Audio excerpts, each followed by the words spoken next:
ദൈവത്തിരുനാമത്തിന് മഹത്വമുണ്ടായിരിക്കട്ടെ. പുതിയൊരു പ്രഭാതത്തിൽ തൃപ്പാദം എന്ന പ്രതിദിന പരിപാടിയിലേക്ക് എല്ലാ മാന്യ ശ്രോതാക്കൾക്കും സ്വാഗതം. എനിക്കായൊരുത്തമ സമ്പത്ത് സ്വർഗരാജ്യത്തിൽ ഒരുക്കുന്ന താൻ ഇനി ലോകത്തെ സ്നേഹിച്ചിടുവാൻ ഒരു കാലത്തും പോകയില്ല ഞാൻ. ഇനി ലോകത്തെ സ്നേഹിച്ചിടുവാൻ ഒരു കാലത്തും പോകയില്ല ഞാൻ. എൻ്റെ ആയുസ്സിൻ ദിനമൊക്കെയും നിന്നെ മാത്രം ഞാൻ ഇനി സേവിക്കും. എൻ്റെ പ്രാണനായകനേശുവേ, നിന്റെ സ്നേഹം നീ എനിക്ക്. യേശുക്രിസ്തുവിന്റെ മനുഷ്യത്വം എന്ന വിഷയത്തെ ആധാരമാക്കി ക്ലാസുകൾ നയിക്കുന്നത് ഇവാഞ്ചലിസ്റ്റ് ബിജു വിൽസൺ കരകുളം. അത്യുന്നതനാകുന്ന ദൈവത്തിന്റെ അതിശ്രേഷ്ഠമായ നാമം വാഴ്ത്തപ്പെടുമാറാകട്ടെ. ഈ പ്രഭാതത്തിൽ തൃപ്പാദം എന്ന ശുശ്രൂഷയിൽ കൂടി എന്നെ ശ്രദ്ധിക്കുന്ന എല്ലാ പ്രിയപ്പെട്ടവർക്കും ഒരിക്കൽ കൂടി പ്രഭാതവന്ദനം അറിയിക്കുന്നു. നമ്മുടെ കർത്താവായിരിക്കുന്ന യേശുക്രിസ്തുവിന്റെ മനുഷ്യത്വം എന്ന വിഷയം ഈ ദിവസങ്ങളിൽ നാം പഠിക്കുകയാണല്ലോ. നമ്മുടെ കർത്താവ് ഈ ലോകത്തിൽ മനുഷ്യനായിട്ട് പിറന്നു, നമ്മെപ്പോലെ ഈ ഭൂമിയിൽ ജനിച്ചു, ജീവിച്ചു. അവിടത്തെ 8-ാമത്തെ നാളിൽ പരിച്ഛേദനയേറ്റു. അവിടുന്ന് പുൽക്കൂട്ടിൽ കിടത്തപ്പെട്ടു. അവിടുന്ന് 12-ാമത്തെ വയസ്സിൽ ദൈവാലയത്തിൽ പോയി. 30-ാമത്തെ വയസ്സിൽ അവിടുന്ന് സ്നാനം ഏറ്റു. നമ്മുടെ കർത്താവ് സമ്പൂർണ്ണ മനുഷ്യൻ ആയിരുന്നു. എന്നാൽ നമ്മുടെ കർത്താവ് ഈ ലോകത്തിൽ വരുന്നതിന് മുമ്പ്, അഥവാ എബ്രായർക്ക് എഴുതിയ ലേഖനം 10-ാം അധ്യായം 5-ാം വാക്യത്തിൽ പറഞ്ഞതിൻ പ്രകാരം ഒരുക്കപ്പെട്ട ഒരു ശരീരത്തിൽ നമ്മുടെ കർത്താവ് ഈ ലോകത്തിൽ വരുന്നതിന് മുമ്പ് അവിടുന്ന് ദൈവരൂപത്തിൽ ഇരുന്നവൻ ആയിരുന്നു. ഫിലിപ്പിയർക്ക് എഴുതിയ ലേഖനം 2-ാം അധ്യായത്തിന്റെ 6-ാം വാക്യത്തിൽ പറയുന്നു, ദൈവരൂപത്തിൽ ഇരുന്നവനാകുന്ന കർത്താവ്. ദൈവം ആത്മാവാകുന്നു എന്ന് യോഹന്നാന്റെ സുവിശേഷം 4-ാം അധ്യായത്തിൽ കർത്താവ് പഠിപ്പിച്ചു. ദൈവത്തെ ആരും ഒരു നാളും കണ്ടിട്ടില്ല, ദൈവത്തിന്റെ രൂപം ആരും കണ്ടിട്ടില്ല എന്ന് ആവർത്തന പുസ്തകത്തിൽ മോശെ പറയുന്നുണ്ട്. നമ്മുടെ കർത്താവ് ദൈവരൂപത്തിൽ ഇരുന്നു എന്ന് പറയുമ്പോൾ ദൈവം ആത്മാവാണ്. ആത്മസ്വരൂപനായിട്ട് നമ്മുടെ കർത്താവ് ഉണ്ടായിരുന്നവനാണ്. ആത്മരൂപനായിട്ട് ഉണ്ടായിരുന്ന ദൈവരൂപത്തിൽ ഇരുന്നവനാകുന്ന കർത്താവ് ഈ ലോകത്തിലേക്ക് വന്നു. കർത്താവ് ദൈവരൂപത്തിലിരുന്നവൻ ഈ ലോകത്തിലേക്ക് വന്നപ്പോൾ ദേഹരൂപം ധരിച്ചു, അഥവാ നമ്മെപ്പോലെ ഒരു മനുഷ്യനായിട്ട് അസ്ഥിയും മാംസവും രക്തവുമുള്ള ഒരു വ്യക്തിയായിട്ട് തീർന്നു. കൊലോസ്യർക്ക് എഴുതിയ ലേഖനം 2-ാം അധ്യായത്തിന്റെ 9-ാമത്തെ വാക്യത്തിൽ കർത്താവിന്റെ ദേഹരൂപം എന്ന പ്രയോഗം കാണാനായിട്ട് കഴിയും.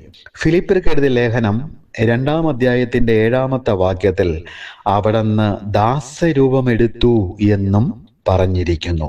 ദൈവരൂപത്തിൽ ഇരുന്നവൻ ദേഹരൂപത്തിലായി ദാസരൂപമെടുത്ത് നമ്മെപ്പോലെ ഈ ലോകത്തിൽ ജീവിക്കുവാൻ ഇടയായി. നമ്മുടെ കർത്താവായിരിക്കുന്ന യേശുക്രിസ്തു മനുഷ്യനായിരുന്നപ്പോൾ അവിടുത്തെ രൂപം എന്തായിരുന്നു? അവിടുത്തെ നിറം എന്തായിരുന്നു? അവിടുത്തെ വണ്ണവും പൊക്കവും എങ്ങനെയായിരുന്നു എന്ന് ചിന്തിക്കുകയും മാത്രമല്ല ആ രീതിയിൽ പടങ്ങൾ വരയ്ക്കുകയും ചിത്രങ്ങൾ വരയ്ക്കുകയും സിനിമകൾ എടുക്കുകയും ചെയ്ത ധാരാളം കാര്യങ്ങൾ നമുക്കറിയാം. എന്നാൽ അതിലെല്ലാം വ്യത്യസ്തമായിരിക്കുന്ന നിറവും രൂപവും ഭാവവും അതുപോലെ പൊക്കവും വണ്ണവുമുള്ള ആൾക്കാരെയാണ് നമ്മൾ കണ്ടിട്ടുള്ളത്. എന്നാൽ ഒരു കാര്യം ഓർത്തുകൊള്ളുക, നമ്മുടെ കർത്താവായിരിക്കുന്ന യേശുക്രിസ്തുവിന്റെ നിറത്തെക്കുറിച്ചോ പൊക്കത്തെക്കുറിച്ചോ വണ്ണത്തെക്കുറിച്ചോ തിരുവെഴുത്തിൽ ഏതൊന്നും പ്രതിപാദിക്കുന്നില്ല. എന്നാൽ ബൈബിൾ പറയുന്ന മനുഷ്യരെ കുറിച്ചുള്ള പ്രതിപാദ്യം നമുക്ക് കാണുവാൻ തക്കവണ്ണം കഴിയും. ദാവീദിനെ കുറിച്ച് 1 ശമൂവേൽ 16:12 വായിക്കുന്നു.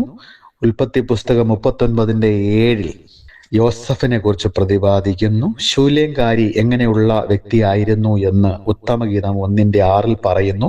അബ്ശലോം എങ്ങനെയുള്ള വ്യക്തിയായിരുന്നു 1 ശമൂവേൽ 14:25. അതുപോലെ ഇസ്രായേലിന്റെ 1-ാമത്തെ രാജാവായിരിക്കുന്ന ശൗൽ എങ്ങനെയുള്ള വ്യക്തിയായിരുന്നു എന്ന് 1 ശമൂവേൽ 9:7 ഈ ഭാഗങ്ങൾ കാണുവാൻ തക്കവണ്ണം കഴിയും. ഇസ്രായേൽ മക്കളുടെ നിറത്തെക്കുറിച്ച് വിലാപങ്ങളുടെ പുസ്തകം 4-ാം അധ്യായത്തിന്റെ 7-8 വാക്യങ്ങൾ പ്രതിപാദിച്ചിരിക്കുന്നു. ഇവിടെ എല്ലാം മനുഷ്യരുടെ നിറം, രൂപം, ഭാവം എന്നിവ വ്യക്തമായിട്ട് രേഖപ്പെടുത്തിയിരിക്കുന്ന തിരുവചന ഭാഗങ്ങളാണ്. എന്നാൽ കർത്താവായ യേശുക്രിസ്തുവിനെ കുറിച്ചു ഈ വിധത്തിലുള്ള ഒരു വർണ്ണനകളും തിരുവെഴുത്തിൽ രേഖപ്പെടുത്തിയിട്ടില്ല എന്നുള്ളതാണ് യാഥാർത്ഥ്യം. നമ്മുടെ കർത്താവിനെ കുറിച്ച് യെശയ്യാപ്രവാചകന്റെ പുസ്തകം 53:1 പ്രവചനാത്മാവിൽ പ്രവാചകൻ പറയുന്നു, അവന് രൂപഗുണമില്ല, കോമളത്വമില്ല, കണ്ടാൽ ആഗ്രഹിക്കത്തക്ക സൗന്ദര്യവും ഇല്ല എന്ന് കർത്താവിനെ കുറിച്ച് പറയുന്നുണ്ട്. അപ്പോൾ തന്നെ സങ്കീർത്തനം 45:2 അതൊരു മശിഹാ സങ്കീർത്തനമാണ്. അതിൽ വെളിപ്പെടുന്നതായിരിക്കുന്ന പുരുഷൻ ദൈവമാണെന്നും മനുഷ്യപുത്രന്മാരിൽ അതിസുന്ദരനാണെന്നും പറഞ്ഞിരിക്കുന്നു. യെശയ്യാവ് 50:6 വാക്യത്തിലെ കർത്താവ് തൻ്റെ മുഖം രോമം പറിക്കുന്നവർക്കും തൻ്റെ കവിൾ അടിക്കുന്നവർക്കും കാണിച്ചു കൊടുത്തു എന്നും രേഖപ്പെടുത്തിയിരിക്കുന്നു. എന്നാൽ ഈ ഭാഗങ്ങളിലൊന്നും തന്നെ നമ്മുടെ കർത്താവിൻ്റെ ദേഹരൂപത്തെക്കുറിച്ചുള്ള വ്യക്തമായിരിക്കുന്ന ഉപദേശമോ വർണ്ണനകളോ തിരുവചനത്തിൽ രേഖപ്പെടുത്തിയിട്ടില്ല.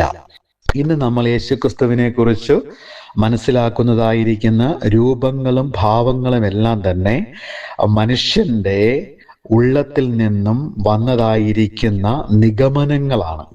അല്ലാതെ കർത്താവായിരിക്കുന്ന യേശുക്രിസ്തുവിൻ്റെ രൂപമോ ഭാവമോ ഒരിക്കലും ഇതുവരെയും പൂർണ്ണമായിട്ടും ഒരു ചിത്രകാരനോ ഒരു സിനിമയിലോ ചിത്രീകരിക്കുവാൻ തക്കവണ്ണം സാധിച്ചിട്ടില്ല എന്നുള്ളതാണ് യാഥാർത്ഥ്യം.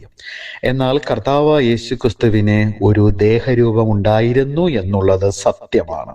ദൈവരൂപത്തിലിരുന്നവൻ ദാസരൂപമെടുത്ത് ദേഹരൂപത്തിലായി നമ്മെ പോലെ തിരുവചനം പഠിപ്പിക്കുന്നത് പോലെ ഒരുക്കപ്പെട്ട ശരീരത്തിൽ സമ്പൂർണ്ണ മനുഷ്യനായിട്ട് അവിടുന്ന് ഈ ലോകത്തിൽ ജീവിച്ചു എന്നുള്ളത് എല്ലാവരും ഒരുപോലെ അംഗീകരിക്കപ്പെടേണ്ട ആത്മീകമായിരിക്കുന്ന ഒരു സത്യം തന്നെയാണ്.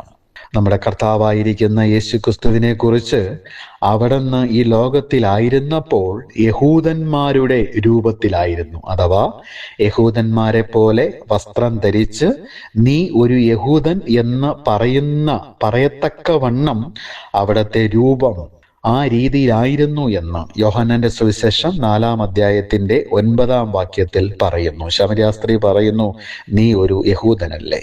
അവിടുന്ന് ധരിച്ചതായിരിക്കുന്ന വസ്ത്രത്തെക്കുറിച്ച് പറയുമ്പോൾ അങ്കി ധരിച്ചിരുന്നു എന്ന് വ്യക്തമായിട്ട് പറയുന്നുണ്ട്. യോഹന്നാന്റെ സുവിശേഷം 19-ാം അധ്യായം 23-ാമത്തെ വാക്യം. ഈ വാക്യങ്ങളിൽ നിന്നെല്ലാം യഹൂദന്മാരുടെ രൂപത്തിലും ഭാവത്തിലും വസ്ത്രധാരണത്തിലും കർത്താവായ യേശുക്രിസ്തു ഈ ലോകത്തിലായിരുന്നു എന്ന് വ്യക്തമായിട്ട് നമുക്ക് പഠിക്കുവാൻ തക്കവണ്ണം കഴിയുന്നതാണ്.